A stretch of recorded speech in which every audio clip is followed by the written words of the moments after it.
So hey everyone, welcome to my world fiction addiction, जहां हम लोग फिजोशीज एंड फंदाशीज मिलकर अपने एडिक्शन को एंजॉय करते हैं इस BL वर्ल्ड के अंदर।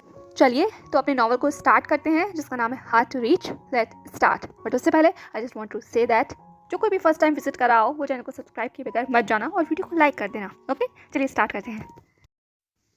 कामयाबी कदम चूमती है, वक्त किस्मत बदलता है। कोई अपनी ज़िंदगी के मकाम पर पहुंचता है तो कोई अंधेरों के अंदर और ज़्यादा दसता चला जाता है। ये वक्त है जब करवट पलटता है तो सब कुछ बदल कर रख देता है।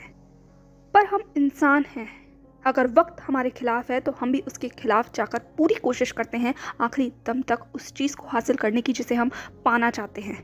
और यहाँ भी यही हुआ, आखिरी कोशिश की गई। आखिरी कोशिश उस टूटे हुए घरौंदे को जोड़ने की जिसे जोड़ने के लिए एक शख्स तड़प रहा था तो दूसरा उससे दूर जाने के गम में तड़प रहा था पर दिखा नहीं रहा था। एक पूरी तरीके से बिखर गया था तो दूसरा अपने आप को इतना ज़्यादा जोड़कर इकट्ठा कर लिया था कि अब उसके अंदर कोई एहसास ही नहीं बचे थे। एक ने अपनी किस्मत को गले लगा लिया था तो दूसरा अपनी किस्मत के खिलाफ जाना चाहता था। इसीलिए आखिरी कोशिश करने के लिए वो आज यहाँ खड़ा हुआ था भीड़ में। एक हफ्ते के बाद जान इस वक्त लोटस क्लब में अपनी परफॉर्मेंस दे रहा था। उसने अपने मैनेजर का वो प्रपोजल एक्सेप्ट कर लिया था और अगले दिन उसे कोरिया के लिए निकलना होगा। तो कोरिया जाने से पहले वो आखिरी बार अपने दोस्तों के साथ कुछ खास समय बिताना चाहता था। उसे खुद नहीं पता था कि इसके बाद उसे कब और कितना वक्त लगेगा वापस यहाँ लौटने में। इसीलिए आज रात वो सब कुछ भूलकर बस यहाँ इस म्यूज़िक के अंदर खो जाना चाहता था, अपने उस पैशन के अंदर खो जाना चाहता था जो उसे सुकून देता था और जिस सुकून की उसे बहुत ज़्यादा ज़रूरत थी। इसीलिए उस डिम नियॉन लाइट के अंदर इस वक्त जहां स्टेज पर था, उसके कानों के ऊपर हेडफोन थे और हाथ उसके उस म्यूज़िक सिस्टम पर थे। म्यूज़िक अपने आप ही हवाओं में घुल रहा था। उसका सॉन्ग सिलेक्शन हमेशा से ट्रेमेंडस था और आज भी कोई एक्सेप्शन नहीं थी। पर एक्सेप्शन थी, एक एक्सेप्शन। वहाँ उस भीड़ में सब लोग झूम रहे थे पर एक आदमी अपनी उन तीखी निगाहों के साथ जान की तरफ ही देख रहा था। उसकी उन निगाहों में न जाने कितनी ज़्यादा तड़प थी, कितनी ज़्यादा इमोशंस थे, कितनी सारी बातें थी जिन्हें वो शायद लफ्ज़ों से नहीं आंखों से कह रहा था। वक्त गुजर गया, 15 मिनट, 20 मिनट, आधा घंटा, 1 घंटा, पूरा 1 घंटा गुजर गया उसे इस तरीके से ही उस कोने में खड़े होकर जान को देखते देखते। और अब फाइनली जान भी थक गया था, इसीलिए थोड़ा सा पानी पीने के लिए वो स्टेज से नीचे उतरा और बैक स्टेज अपने रिलैक्सिंग रूम की तरफ बढ़ने लगा। उस अंधेरे कॉरिडोर में हमेशा से ही एक कम शोर रहा करता था। लोग वहाँ पर बहुत ही कम जाया करते थे, इसीलिए जान भी बस अपनी धुन में आगे बढ़ रहा था। पर उसे क्या पता था कि उसका अगला कदम 2 शख्स की बाहों के करीब उसे ले जाएगा। जान अपनी ही धुन में था कि तभी अचानक से एक शख्स ने जान को अपनी तरफ खींच लिया और उसे इतनी बुरी तरीके से गले लगाया जैसे कि मान लो उसकी ज़िंदगी इस गर्माहट के इर्द गिर्द ही होकर रह गई हो। एक पल के लिए तो जान कुछ समझ ही नहीं पाया। वो अपनी जगह पर बिल्कुल फ्रोजन हो गया था। उसका शरीर एकदम से स्टिफ हो गया। पर ये खुशबू, जैसे ही ये अगले सेकंड ये खुशबू उसके जिस्म में दाखिल हुई, उसका शरीर कांप गया। वो इस खुशबू को पहचानता है, अब वो इस गर्माहट को भी पहचानता है। पर क्यों, आखिर क्यों? इतने समय के बाद वापस क्यों वही दर्द उसके सामने आकर खड़ा हो गया है जिसे वो भूलना चाहता है, जिससे आगे निकल कर वो चलना चाहता है? क्यों वापस इतिहास का वही पन्ना उसके सामने फिर से खुल गया? 2 महीने के बाद आज वो लानवांग जी की बाहों में फिर क्यों खड़ा हुआ है? जान ने तुरंत अपने आप को लानवांग जी से दूर करने की कोशिश की, उसे धक्का देने की कोशिश की, उसे खुद से दूर हटाने की कोशिश की। वो इस गर्माहट में घुल नहीं सकता, वो इन बाहों में पिघल नहीं सकता, चाहे वो कितना भी चाहे। पर वांग जी ने अपनी पकड़ को और ज़्यादा मजबूत कर लिया। उसने अपने फेस को जान की उस डेलिकेट नेक के अंदर छिपा लिया। वो जान की उस सेंट को इनहेल करना चाहता था। वो वाइल्ड फ्लावर की खुशबू जो हमेशा से लानवांग जी के अंदर एक अजीब सी सेंसेशन को पैदा कर रही थी, वो आज भी यही कर रही थी। और वांग जी इस सेंसेशन में खुद को डुबा देना चाहता था, खुद को घोल देना चाहता था। कुछ पल के लिए ही सही पर वो सुकून चुराना चाहता था। और जब जान उससे दूर जाने की इतनी कोशिश कर रहा था तो वांग जी ने अपनी टूटी हुई आवाज़ में कहा, प्लीज़ प्लीज़ जान, प्लीज़। वांग जी की ऐसी आवाज़ सुनकर एक जान स्तंभ हो गया। वो अपनी जगह पे स्टंट हो गया। उसकी वो कोशिश जो वांग जी से दूर हटने की थी वो जैसे कुछ पल के लिए रुक गई हो। उसे खुद यकीन नहीं आ रहा था, क्या वांग जी रो रहा है? ये सवाल उसके अंदर गूंज गया। और जैसे इस बात का उसे एहसास हुआ, इस बात का सबूत भी उसे मिल गया जब उसे अपनी गर्दन पर उन सांसों के साथ एक गर्माहट का एहसास हुआ। कुछ पल के लिए अब वहाँ पूरी तरह से शांति छा चुकी थी। जान थम गया था और वांग जी जान में थमना चाहता था। वक्त गुजरा, धड़कनें बेतादाद रफ्तार से धड़कने लगी। जो रवानियत उन दोनों के जिस्म में थी वो वापस से जैसे रूह से जुड़ना चाहती हूँ। 2 तड़पते हुए जिस्म एक दूसरे की आगोश में खड़े हुए थे। जान ने अपने हाथों को बहुत आगे बढ़ाने की कोशिश की, पर वो चाह कर भी वांगजी को गले नहीं लगा पा रहा था। उसने अपनी धीमी आवाज़ में कहा, आखिर हुआ क्या है? वांगजी ने कहा, कुछ नहीं, बस कुछ देर के लिए मुझे तुम्हें महसूस करने दो। जान, प्लीज़ मुझे महसूस करने दो, वरना मैं सांस नहीं ले पाऊंगा। प्लीज़ क्या तुम ये कर सकते हो मेरे लिए? जान ने कहा, वांगजी हुआ क्या है? वांगजी ने कहा, कुछ नहीं हुआ जान, कुछ नहीं हुआ, बस कुछ देर, उसके बाद मैं चला जाऊंगा। अगर तुम चाहते हो कि मैं चला जाऊं तो मैं चला जाऊंगा, प्लीज़ बस कुछ देर रुक जाओ। जान ने इसके बाद बात को आगे नहीं बढ़ाया। वो समझ गया था कि वांगजी जवाब नहीं देना चाहता, और अगर वो जवाब नहीं देना चाहता तो जान भी इस बात को ज़्यादा नहीं पूछेगा। कुछ समय की बात है, वो इतना तो लानवांगजी के लिए कर ही सकता है, और ये कहो कि स्वार्थी होकर वो कुछ वक्त अपने लिए भी चुरा सकता है, क्योंकि कहीं ना कहीं दिल के किसी जज्बात में वो खुद भी यही चाहता था। पता नहीं कितना समय गुजरा होगा, पर दोनों में से अब किसी ने भी एक दूसरे की उस गर्माहट को छोड़ा नहीं। पर वक्त को बीतना था और वो बीत गया। लगभग 15 मिनट के बाद लानवांगजी ने अपनी उस ग्रिप को ढीला कर दिया और आखिरी बार जान की उस गर्दन पर हल्के से छूकर वो दूर हो गया।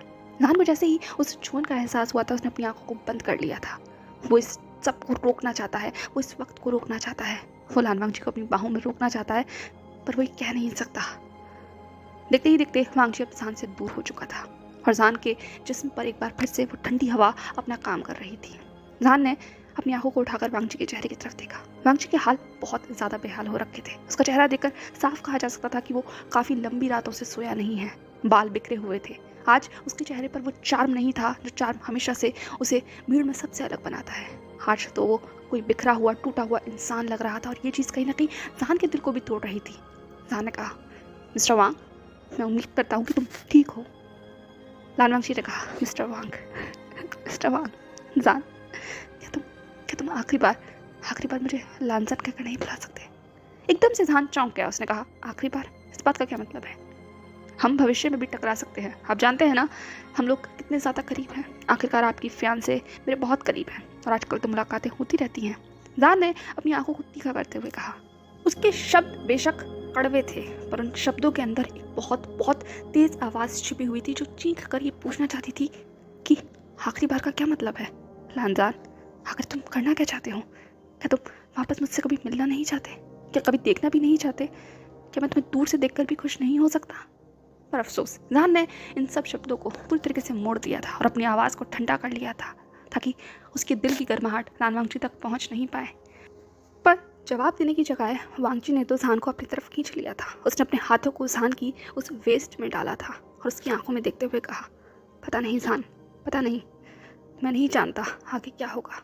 मुझे नहीं पता आगे चलकर तुम मुझे हक दोगे या नहीं, तुम मुझे अपने सामने लेकर आओगे या नहीं, तुम मुझे खुद को छूने दोगे या नहीं। मुझे नहीं पता वक्त मुझे क्या दिखाएगा, हमें क्या दिखाएगा, हमें वो मौका देगा या नहीं देगा कि हम दोनों एक दूसरे के साथ इस तरीके से खड़ा हो सके। तुम मुझे मौका दोगे या नहीं कि मैं तुम्हारे साथ इस तरीके से खड़ा हो सकूँ। तो मैं बस कुछ पल के लिए ये वक्त चुराना चाहता हूँ। जान, मुझे मेरे नाम से बुलाओ।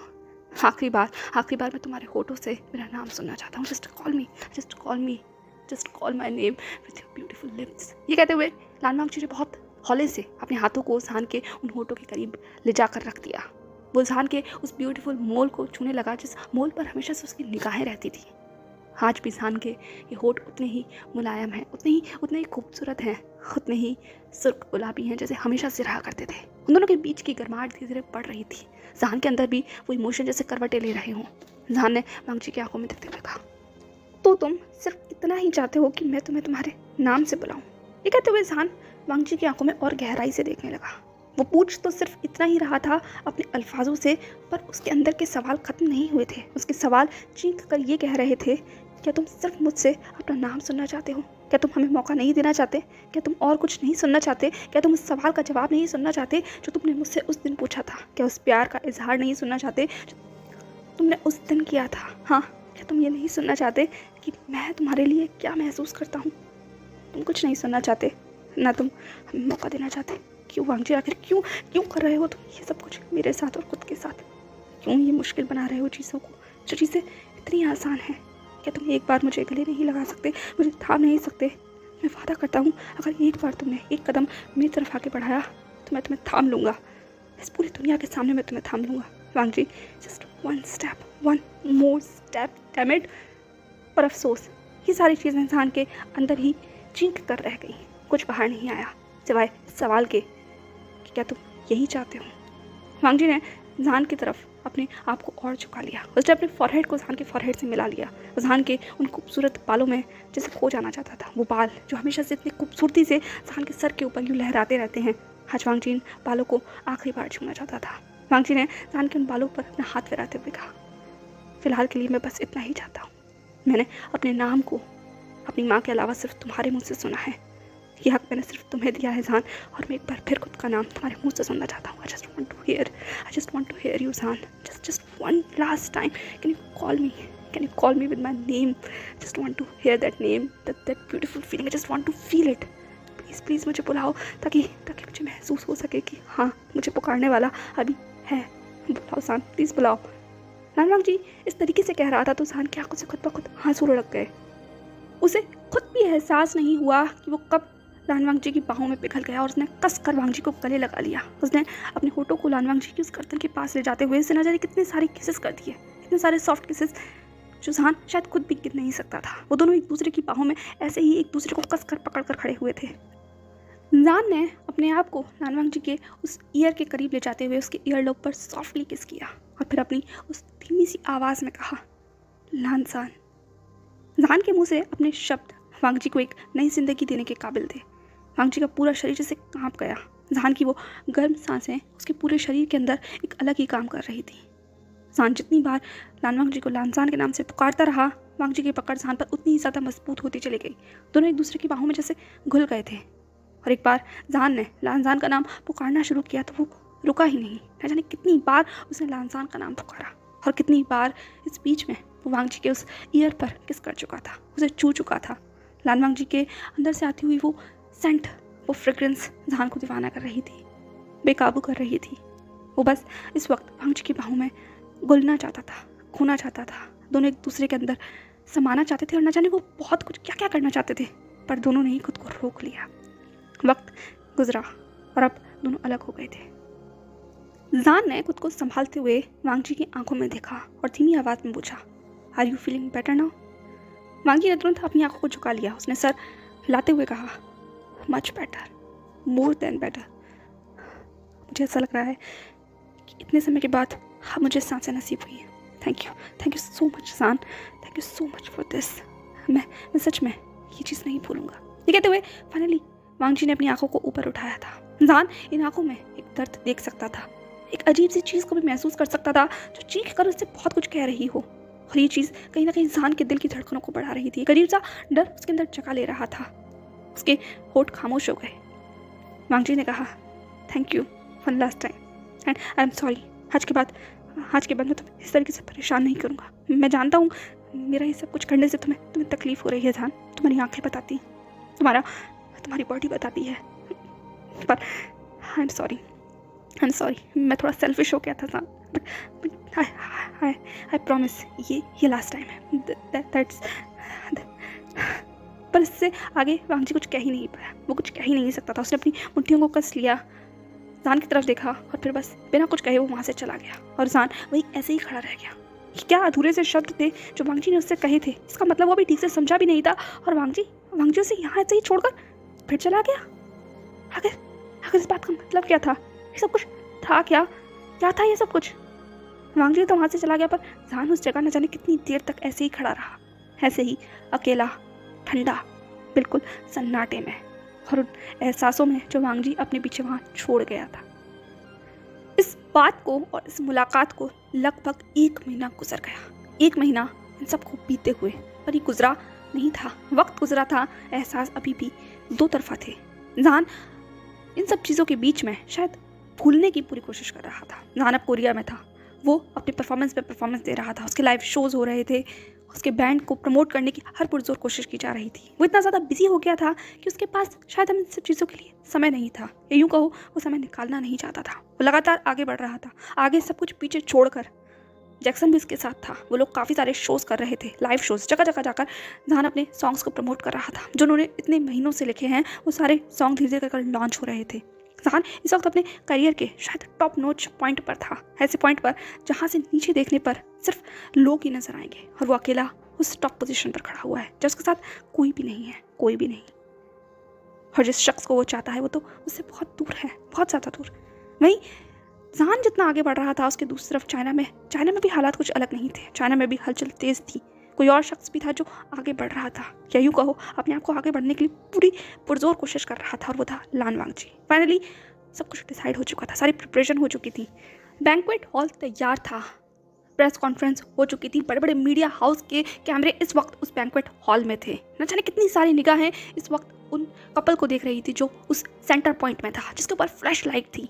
लगातार फोटोज क्लिक हो रहे थे। जैसे जैसे ये चीज़ आगे बढ़ रही थी वैसे वैसे कैमरामैन और ज़्यादा ईगर हो गए थे इन सब चीज़ को कैप्चर करने के लिए, हर एक मोमेंट को कैप्चर करने के लिए हर चीज़ कैप्चर की जा रही थी। और देखते ही देखते सामने चाइना के सबसे बड़े फैमिलीज़ के 2 सिंगल हायर्स का वो रिश्ता जुड़ चुका था। वो इंगेजमेंट पार्टी शुरू हो गई थी और अब वो अपने मकाम पर भी पहुंच गई थी। दोनों शख्स आमने सामने खड़े थे, लान वांगजी और वैन जिंग। शायद ये कपल दुनिया की नज़रों में सबसे खूबसूरत हो सकता है, एक ऐसा कपल जिसके सपने हर इंसान अपनी आंखों में देखता होगा। पर क्या उनकी आंखों में भी ऐसे ही जज्बात थे? खैर, उनके जज्बात को पूछने वाला वहाँ कोई नहीं था, क्योंकि दोनों फैमिलीज तो अपनी ही दुनिया में खोई हुई थी। लान्स और वैंस दोनों इस वक्त इस कोलैबोरेशन को और ज़्यादा मजबूत कराने के लिए बस वहाँ खड़े हुए थे, और दोनों के बच्चे इस मजबूत कोलैबोरेशन की शायद नींव थे, भविष्य को देखने की एक पुरजोर कोशिश थे।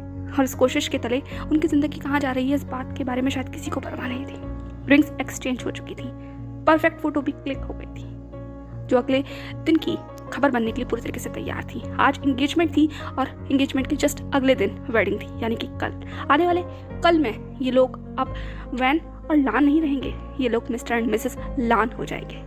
लान वांगजी का बेटर हाफ जो उसके बगल में खड़ा हुआ है, पता नहीं वांगजी इस वक्त क्या महसूस कर रहा है, पर कैमरे में उसकी स्माइल बिल्कुल पिक्चर परफेक्ट थी। उसका हाथ वैनजिंग की वेस्ट में था और वो दोनों बिल्कुल किसी हेवनली कपल की तरह लग रहे थे। कहते हैं हर चीज़ दूर हो सकती है, आप सबसे खुद को दूर कर सकते हो, पर खबरें अपना रास्ता बना ही लेती हैं। ये दिन जैसे ही गुजरा, अगली सुबह की खबर उड़ते उड़ते चाइना को ही नहीं बल्कि कोरिया को भी पार कर वहाँ पहुँच चुकी थी जहाँ उसे नहीं पहुँचना चाहिए था। जहान इस वक्त अपने नए परफॉर्मेंस के लिए तैयारी कर रहा था, वो बस रेडी होकर स्टेज पर जाने ही वाला था कि तभी कुछ आवाज़ों ने उसके कदमों को रोक दिया। यार वो कपल कितना चार्मिंग लग रहा था ना, माय गॉड, वो लान और वान, काश मैं उस वेंचिंग की जगह होती। मुझे वो प्रिंस चाहिए, माय गॉड कितना हॉट लग रहा था वो। एक लड़की अपनी दूसरे स्टाफ मेंबर से कह रही थी। उन दोनों की आवाज़ जैसे ही जान के कानों में पड़ी, कि यूँ कहो स्पेशली वेंचिंग का नाम जानों के कानों में पड़ा तो वो तुरंत थम गया, या उसके कदम थोड़े धीमे हो गए। उस लड़की ने अपनी बात को जारी रहते हुए कहा, छोड़ो यार, हम जैसे लोग कहाँ उन तक पहुँच सकते हैं, वो तो आसमान में चमकने वाले सितारे हैं, बहुत जल्द एक दूसरे के हो जाएंगे।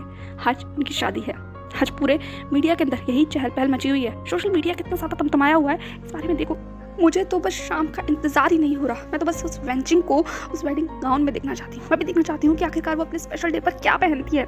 कम से कम मैं खुद को उसकी जगह सोच कर ही खुद को खुश कर सकती हूँ। हाँ, ये कहते हुए इस लड़की ने दूसरी लड़की की तरफ देखा, पर उन्हें नहीं पता था कि उनकी इन चुलबुली बातों का असर, इनके इन मजाक मस्ती का असर किसी और पर किस तरीके से हो रहा है। जितने धीमे कदमों के साथ जहान आगे बढ़ रहा था, वो कदम पूरी तरीके से अब दुगनी रफ्तार में दूसरी दिशा में दौड़ने लगे।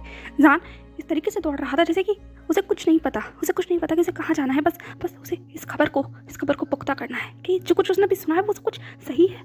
कुछ ही सेकंड में वो अपने कमरे के पास पहुंच चुका था। उसने धट की आवाज़ करते हुए अपना दरवाज़ा खोला और लगभग हाफता हुआ उस कमरे में दाखिल हुआ। जल्द से जल्द उसने अपनी उस वैनिटी टेबल के ऊपर से सब चीज़ों को इधर उधर किया और अपने फ़ोन को बाहर निकालने की कोशिश की। डैम, फोन स्विच ऑफ था। जहान ने अपने अंदर न जाने कितनी सारी चीज़ों को बड़बड़ाया, खुद को 2-4 गालियाँ देते हुए उसने अपने उन कांपते हुए हाथों से फ़ोन को ऑन किया। जल्दी क्विक, ये कहते हुए जहान लगातार बड़बड़ा रहा था। उसके पूरे चेहरे पर पसीना था, आंखों में न जाने क्या चीज़ें थी, खुद भी नहीं पता। उसके आंसू कब लुढ़क कर ज़मीन में गिर गए। उसके हाथ कांपते हुए फाइनली फ़ोन की स्क्रीन के ऊपर आकर टाइप कर रहे थे। जैसे ही कीबोर्ड के ऊपर वो सब कुछ टाइप किया गया और वो शब्द इंटरनेट के सर्वर से कनेक्ट हुए, एक पेज खुलकर आ गया था और उस पेज पर लिखी हुई वो हेडलाइन, उस पेज पर लगा हुआ वो पिक्चर परफेक्ट फोटो, जिसे खींचने के लिए शायद कल कैमरामैन कितनी ज़्यादा मशक्कत कर रहे थे, फाइनली वो जहान की आंखों के सामने था। और जैसे ही वो चीज़ें जहान के दिमाग में प्रोसेस हुई, वहीं उस जगह पर बिल्कुल किसी जिंदा लाश की तरह बैठ गया। उसे खुद भी नहीं पता कि उसका फ़ोन कब उसके हाथों से हाथों से लुढ़क गया था। माय गॉड, क्या सब कुछ खत्म हो गया? हे एवरीवन, क्या लगता है आपको अब इस पॉइंट पर आकर क्या सब कुछ सच में खत्म हो जाएगा? जान क्या करेगा? क्या वो वापस लौटेगा या फिर वो आगे बढ़ जाएगा? देखेंगे नेक्स्ट एपिसोड में क्या होने वाला है। अगर आपके पास कोई सजेशन हो तो डेफिनेटली कमेंट सेक्शन में मुझे बताना, और ये भी बताना कि आपको आज का ये चैप्टर कैसा लगा। तो मिलते हैं हम नेक्स्ट पार्ट में। प्लीज़ चैनल को सब्सक्राइब कर लेना और वीडियो को लाइक कर देना, और मैं मिलूंगी आपको नेक्स्ट पार्ट में। तब तक के लिए stay safe, stay happy, follow for more, don't forget to subscribe my channel. Okay, bye bye.